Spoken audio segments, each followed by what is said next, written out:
Welcome back to our channel. So today in this video we are going to discuss about how to use LangChain for retrieval apps. So without wasting much of our time, let's get straight into the video. So if you want to use the LangChain for retrieval apps, all you gotta do is simply go and tap open your LangChain. Once you have opened your LangChain, using your LangChain for retrieval application, particularly Retrieval-Augmented Generation, RAG involves several key steps. So you need to be very mindful about it. So first of all, you need to load the documents. You need to simply load it and split the document into chunks. After splitting them, you need to embed the documents.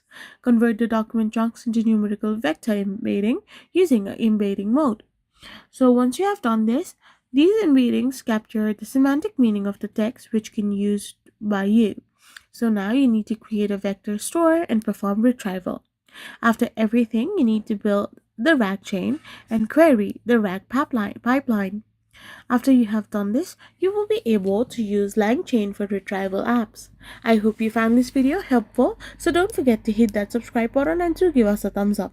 We will be back again with more informative videos. Thank you for watching and stay tuned for our next video.